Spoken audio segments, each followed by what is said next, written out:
All right, Math 8, this is our homework help for Wednesday. We're working on two-step equations again. Okay, so just like yesterday, remember we're isolating the variable. We're finding a number for the variable that is missing.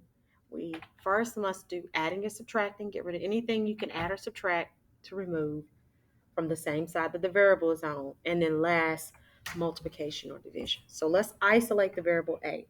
We're going to get rid of the positive 2 first because we can subtract to move it. Whatever you do to one side of the equation, do to the opposite. 6 minus 2 gives us 4. Bring down the equal sign. Bring down a divided by 4. Now to get a by itself, this is division. The opposite of division is multiplication. So we're going to multiply both sides by 4. So we multiply this side by 4. 4 times 4 gives us 16. Bring down the equal. We multiply this by 4. This cancels out, and I'm left with just a. So 16 is equal to a, or a is equal to 16. Same thing. Okay? We're going to do this one the very same way. You can do this one on your own, okay? You got to get rid of the negative 6. What's the opposite of that? Okay? All right, let's go down and do one like number 3. Okay? Or let's do one like number 4. You got to get n by itself. So first get rid of the 4. This is a positive 4. The inverse or the opposite of a positive 4 is just to subtract it. So we're going to subtract 4 on both sides. 0 minus 4 gives us a negative 4. Bring down the equal. This leaves us with n divided by 5. The opposite of division is multiplication. So we're going to multiply both sides by 5. When we multiply this side by 5, 5 times a negative 4 gives us a negative 20. Bring down the equal. When I multiply this side by 5, the 5's cancel out. It's 5 over 5, which is 1n. Remember, if I multiply this straight across, it's 5n on the top, divided by 5. 5 divided by 5 gives us 1n, or just n. Okay? All right, we got a problem that looks like this. Remember this problem? All right, from yesterday, you cannot move the 5 until you get rid of the 6 that's on the bottom. This is division. The opposite of division is multiplication. So this is the one time that you have to multiply first, okay, when you see a problem that looks like this.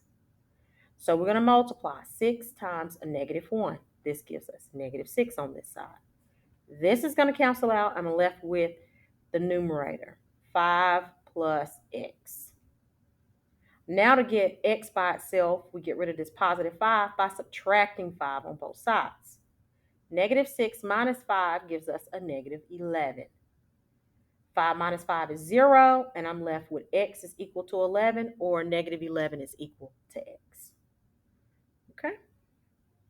All right. Number 8, you're going to use distributive property here. You're going to distribute the 2. So you're going to multiply 2 times the n.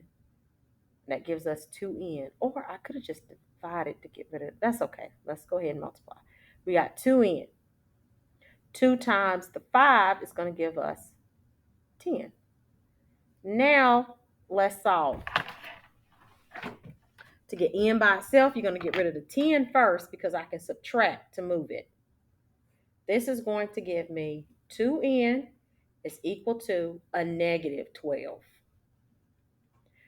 This is multiplication. The opposite of multiplication is going to be division. So you're going to divide both sides by 2.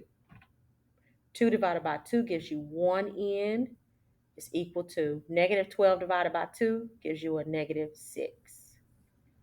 So n is equal to negative 6, or negative 6 is equal to n. And then you should be able to do the other problems on your own. Remember, this problem, number 7, is like what we did here at number 6. And number 5 is very similar to what we did in number 2. Well, no, in number 1. I didn't do number 2. Number 1, sorry. I'm getting discombobulated. All right, y'all. Have a good one.